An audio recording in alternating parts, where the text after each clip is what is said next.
Thank you Lord at holiday ko na naman. Kaya naman nandito na ako sa train dahil pupunta ako ngayon sa Shamshupo doon sa mga kaibigan ko doon. So kalalabas ko lang sa may MTR guys. So nandito na ako sa may exit B Shamshupo. Ayan, bago ako pumunta sa tambayan namin. Bukas naman na tong mga tindahan dito. Kaya magtingin-tingin muna ako ng pantulog. Kung may magustuhan ako, bibili ako kahit isa lang. May nakita akong terno dito na pantulog. Sakto sa taglamig, guys. Kaso, pag ganito ang bibilihin ko, hindi magkasya sa lagayan dun sa bahay ni na amo. Yan, mura lang siya. Ang tagal kong nag-ikot-ikot nga, kaso wala talaga akong mahanap. Yung iba kasi, yung mga design, yung mga pambata, kaya hindi ko type. Ang hinanap ko yung plain lang. Ayan, kaso nung wala na akong nahanap, nagkapag-desisyon na ako na pumunta dun sa paborito naming tambayan dito sa park. Sineset up ko nga tong camera ko dito kasi may mga snack na dala-dala si Grandma at yun ang kakainin namin habang inaantay namin yung mga kasama namin dito. Habang nagchichikahan kami dito, hindi namin namamalayan ang pagdating ni Che. Buti na lang nakaredy yung camera ko. Nakuha ko yung pagdating niya. Meron niya. Ay! Nice straight Lola! Wow! Wala, hindi ko nakilala ka! Kababalik niya lang kahapon guys, kaya nag-PM kaninang umaga sa akin na sabi niya may konting pasalubong daw, kaya naman dali-dali na akong naligo at pumunta na dito. Dahil gusto kong malaman kung ano yung mga dala-dala niya guys. Aba, ayan, nakikialam na rin ako. Hinila ko muna itong maleta niya sa may gilid, ayan, para makakain siya dahil nagugutom na raw siya. Pasalubong ni Che! May longganisa, may tuyo, gilis, lutong gilis. Oh. Ay, Ay! Ito marami dito, Jo, matatamis. Anong klase matatamis? Nyarita. Hindi ko nga alam. Ano to, Che? Bibing, Uy, hati tayo. Tikman natin para alam natin. kamayin na natin, ha? Uy, ano to? Hindi ko pa nakain. Ito sa akin. Diyos ko, mga panday gutom. Pero Ano to? Isa kayo ni Che. May dala din siyang suman, oh. Tapos ito, hindi ko na nabasa yung pangalan.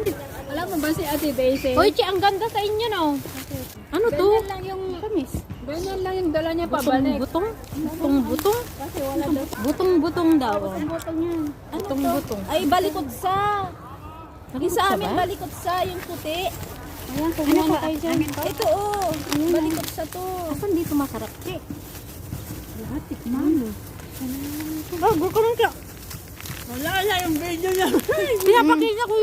Pinapakita ko yung dala mo. Ano itong balikot siya? Ano itong butong-butong, Che? Masarap ba yan? Oo. Tikman ko rin Ayun, ito. oh. Meron maliit. Tikman mo dito, oh. Hati tayo. Ito, meron din sa akin, oh. Ito yung Ito yung sa atin. Uy, balikot sa'yo sa atin to. Ay, naku, pakain ako. Diba busog tayo? Ba't tayo kumain nito? Hindi yung tuyo. Ayoko na. Bakit ikaw kasi nauna ka eh. Ito akin ko. Uwi ko to. Meron ding mata po ni Candy. Pinapakialaman ko na tong mga dala niya, guys. Oh. Ako na ang naghahalongkat ng mga laman. Hoy, Che, anong tawag nito, Che? Payo. Ano payo? Ano naman yan? Yung din yan. Sige, mag-uwi ako isa, Che. Yay! Habang busy sila, itinatabi ko na yung para sa akin, guys. Ang daming dala ni Che na mga daing. Grabe.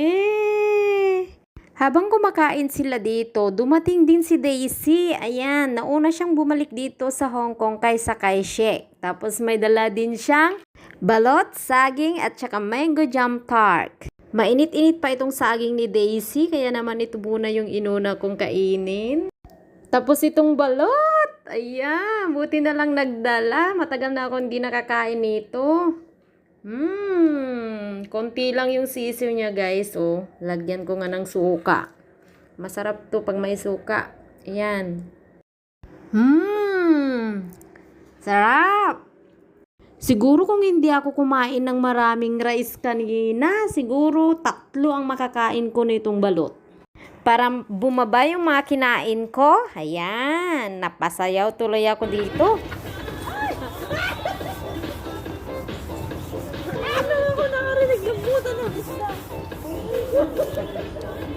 Pagkatapos, trinay namin itong banana chips. Ayan, ngayon ko lang nakain to guys. Try ko din tong butong-butong na sinasabi nila.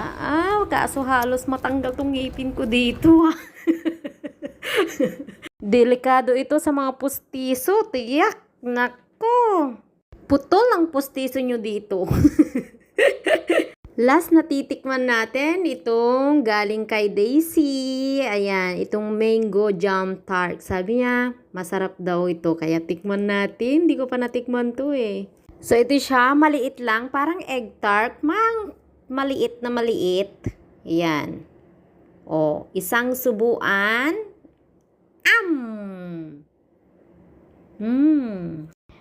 Masarap. Hindi siya matamis. Ay, gusto ko.